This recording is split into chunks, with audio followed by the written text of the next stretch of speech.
Georgette Marie Philippa Travers nació en París el 7 de enero de 1908. Sus abuelos maternos fueron Constant Travers y Jeanne Bagot, ambos de la región de Bretaña. De ellos nace Marie Travers, madre de Georgette, que inmigra a París siendo una adolescente y deviene en la gran capital francesa obrera costurera. Sus abuelos paternos fueron Alexandre Philippard, comerciante de vinos, y Marie-Élise Bouveret. De ellos nace en París Alexandre Jean-Baptiste Philippard, padre de Georgette, orfebre y soldado. Georgette no llegó a conocer a su progenitor, ya que éste se alistó en el ejército francés en 1906. Por tal motivo, adoptó el apellido Travers de su abuelo materno, ya que su madre aún era menor de edad. En 1914, una tuberculosis le ataca los nódulos de sus extremidades inferiores. Ese mismo año estalla la Primera Guerra Mundial y su padre muere a la edad de 32 años tras recibir una grave herida en la batalla de Marne. En 1917 se vuelve oficializada una carta testamentaria en la cual Alexandre reconoce a Georgette como su primogénita, adoptando su apellido Philippard. Georgette afirmaba que en esa época tuvo una infancia atormentada y que no estaba preparada para la vida. Ya adolescente, cuenta parte de la relación con su madre, en la cual jamás tuvieron una conversación interesante. La pequeña Georgette es enviada a Bretaña. Allí realiza sus estudios primarios y secundarios en el colegio Sévigné de Vitré, cerca de la ciudad de Rennes, que culmina en 1922. Georgette viaja a París para trabajar de costurera con su madre. Allí diseñaban los vestidos exclusivos para las reinas europeas. Luego viaja a Londres para proseguir su formación educativa, donde realiza estudios de violonchelo. Al regresar a París en 1924, continúa estudiando por el turno nocturno, recibiendo cursos de español y música, mientras que de día trabajaba como costurera en el taller de su mamá.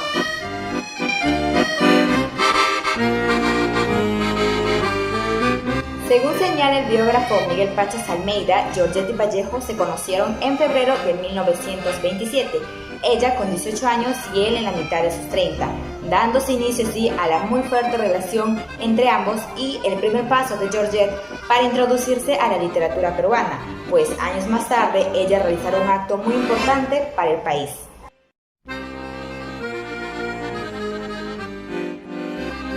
No hubo otra mujer como Georgette quien logró encandilar desmesuradamente el corazón del poeta. Asimismo, este autor expresa que en el poema Hallazgos de la vida de César Vallejo, él demuestra la emoción que tenía por la vida a causa del amor que había encontrado en Georgette. Sin embargo, el poeta y editor Alan Smith Soto manifiesta que este poema fue publicado un año antes de que Vallejo conociera a Georgette.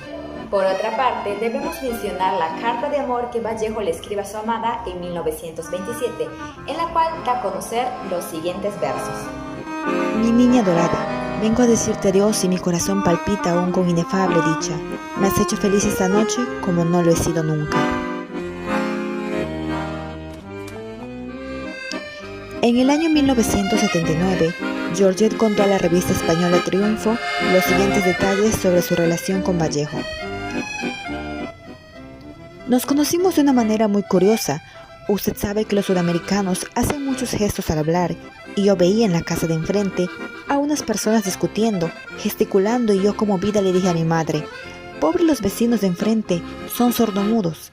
Llegó la primavera, un domingo, yo estaba asomada a la ventana y los vi gesticulando como siempre, pero también oí su voz. Mamá, el vecino de enfrente habla. Igualmente, en esta entrevista, ella contó que antes de estar enamorada de César Vallejo, sentía que debía estar con él, pues consideraba que estaba predestinado. En aquella época, el mundo atravesaba por una crisis, conocida como la Gran Depresión. De acuerdo al profesor de historia Oliver Dart, basándose en el libro El Dios francés del autor Friedrich Silberberg, él expresa que Francia, a diferencia de los demás países, se encontraba muy bien económicamente. Incluso citando palabras del ministro de aquella época, expresa que Francia era un islote en medio de la crisis. No obstante, esta situación cambió en 1931, pues este país se introdució a un periodo de decadencia, en la cual la libra se devaluó, creando tensiones en la moneda francesa. Todo ello afectó a la pareja de esposos, quienes tuvieron que pasar situaciones económicas muy complejas. Sin embargo, a pesar de todo esto, ellos se mantuvieron juntos. En una entrevista que Servendi le hizo a Miguel Pachas Almeida, se le preguntó a este sobre cuán importante fue Georgette para la vida y obra de César Vallejo, a lo que él respondió: en principio, en cuanto al cariño, al afecto y al amor, se tiene en cuenta y se tiene presente que Georgette al conocer a Vallejo, tuvo que dejar de lado sus condiciones económicas, sociales e incluso políticas. Luego sabemos que Georgette siempre apoyó a Vallejo hasta en lo material. Posteriormente, ella tuvo que vender su departamento y mudarse a uno más económico para poder vivir junto a Vallejo. En síntesis, teniendo en cuenta el contexto francés de la época y las acciones realizadas por Georgette, consideramos que ella sacrificó aspectos muy importantes de su vida por el bienestar de su relación y el de su amado. Estas son las razones por las que Vallejo no solo llegó a amarla, sino también respetarla y valorarla, pues tuvo en consideración todo lo que Philippa hizo por él.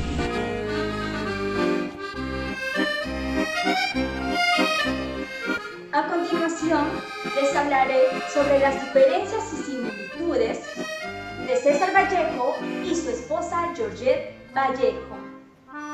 Georgette no fue reconocida por sus obras.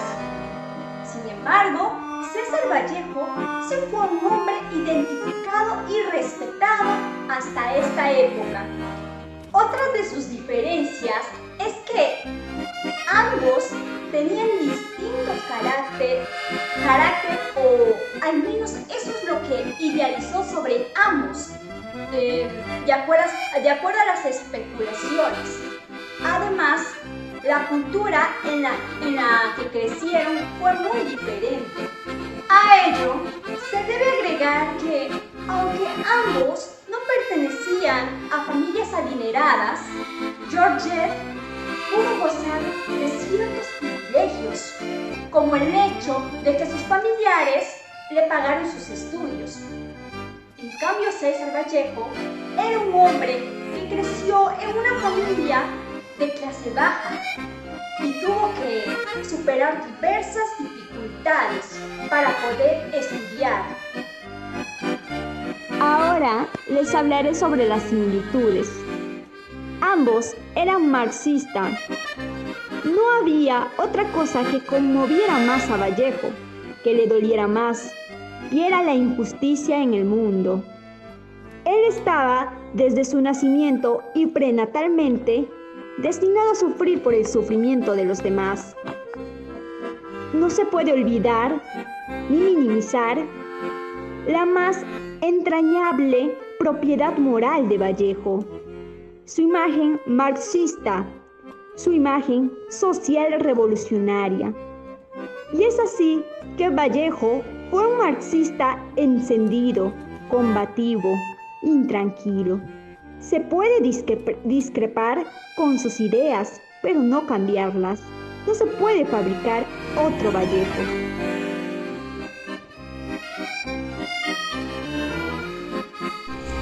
Georgette tenía pensamientos conservadores en aspectos sociales, políticos y económicos. En su obra Allá ellos, allá ellos, allá ellos, relata que durante su viaje a Rusia pudo evidenciar que una mujer de avanzada edad se hacía cargo de sus maletas. Esto llegó a indignarla de gran manera. Fue a partir de la mañana siguiente que decidió cambiar y se convirtió en una mujer con pensamientos marxistas a partir de lo que Vallejo le dijo. Mira, Georgette, aquí en el mundo no hay paraísos. Aquí el socialismo está en proceso revolucionario. En ningún lugar existe el paraíso y, por tanto, nosotros creemos que tiene que haber justicia social y económica. Eso es lo que estamos buscando. Del mismo modo, se resalta que Georgette llegó a colaborar con las guerrillas peruanas y que incluso llegó a pertenecer a un partido de izquierda del Perú.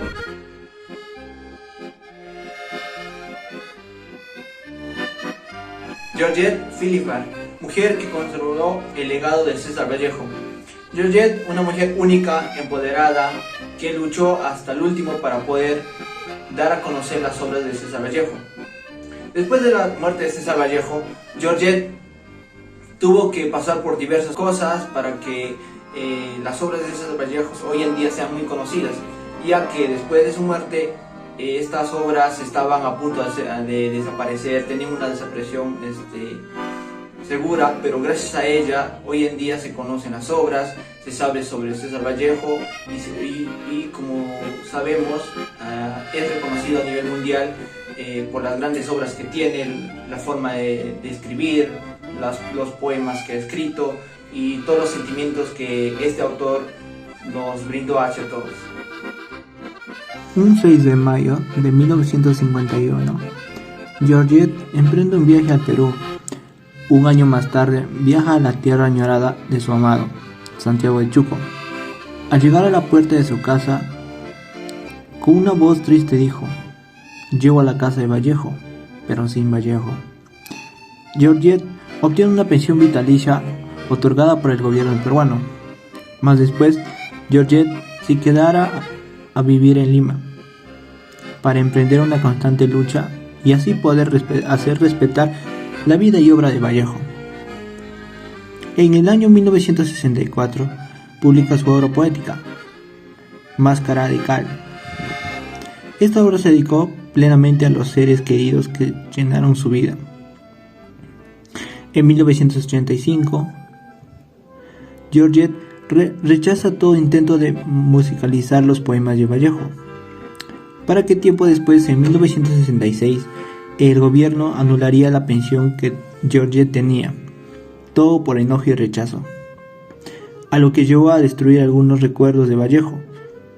Aún así, Georgette no se dejó vencer, ya que en 1978 ella publicaría una de sus obras máximas, Allá ellos, allá ellos, allá ellos, de Vallejo. En dicha obra nombraba a los amigos de Vallejo y algunos criticadores de este.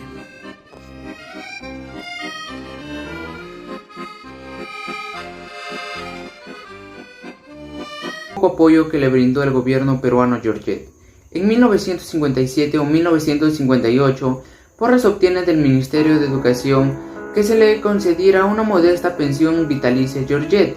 En 1966, el gobierno peruano reduce drásticamente su pensión y en 1968 deja de otorgarle. Durante sus últimos años, la única compañía de Georgette fue Rosa Espinosa, la empleada del hogar. Ambas vivían en el edificio Marzano. La describieron como intratable, sola y prácticamente como la bruja del edificio, siendo muy incomprendida. La decadencia de Georgette comienza una mañana de noviembre de 1978, a la edad de 70 años. Sufre un fatal accidente, pues rueda por las escaleras de su casa y las consecuencias fueron desastrosas: hemiplegia parcial, accidente cerebrovascular y arteriosclerosis senil. Fue ingresada en la Maison de Santé, una clínica francesa que le dio tratamiento gratuito. Incluso en ese estado, continúa luchando para evitar la repatriación de los restos de Vallejo. Expresa sus razones: porque en su tierra lo golpearon, lo maltrataron y yo obedezco su voluntad. Pasó los últimos meses de su vida confinada en una silla de madera. Su rutina iba desde la clínica hasta su casa y desde su casa hasta la clínica, sin silla de ruedas, sin dinero. Cuando se derrumbaba, la obligaban a sentarse de nuevo. Cuando se desmoronó, la recogieron en pedazos. Solo podía insultar y maldecir en francés y repetir como una súplica el nombre de quien la había confinado a ese miserable destino peruano. El 3 de diciembre de 1984 entra en coma a las 5 de la tarde. Tenía la mitad de su cuerpo paralizado y padecía complicaciones respiratorias, renales y un edema pulmonar. Pasó sus últimas horas bajo una carpa de oxígeno. Murió el amanecer del 4 de diciembre a los 76 años de edad. Su vida y obra apenas comienzan a ser apreciadas. Si bien Georgette nunca permitió que los restos de Vallejo fueran devueltos al Perú en forma de indemnización, decidió que su cuerpo fuera enterrado en suelo peruano. Las enfermeras de la clínica donde murió le cedieron una tumba en el cementerio La Planicie en Lima, La Molina, donde descansa hasta hoy. A su funeral solamente asistieron algunas enfermeras del hospital que la cuidó, por el poco reconocimiento que tenía en ese tiempo. Bien sabemos que a lo largo de los años, Georgette Vallejo dedicó parte de su vida a difundir el legado de su amado esposo, luchando y haciendo que Vallejo sea conocido por ser uno de los mayores innovadores de la poesía universal en el siglo XX y el máximo exponente de letras en el Perú. Pero, ¿qué hay de Georgette? Su mayor labor fue sin duda la de conservar y difundir las obras póstumas de Vallejo, cada obra de manera individual o bien formando parte de una recopilación de obras completas, juntamente con otras que ya habían sido publicadas en vida del autor. Entre las ediciones publicadas bajo su lupa directriz y correspondiente utilización están las siguientes: Poemas humanos, novelas y cuentos completos, obra poética completa, Contra el secreto profesional, El arte y la revolución, teatro completo, obra poética completa. Entre las novelas y cuentos completos están Escalas melografiadas, Fabla salvaje, Sabiduría, El susteno, Hacia el reino de los Iris, Paco Yunque, Cuentos inéditos. Entre las obras poéticas completas tenemos Los heraldos negros, Trilce, Poemas en prosa, Poemas humanos y España. Además del trabajo editorial, Georgette publicó 3 obras entre las que se encuentran Máscara de cal, apuntes biográficos sobre poemas en prosa y poemas humanos, y finalmente Allá ellos, allá ellos.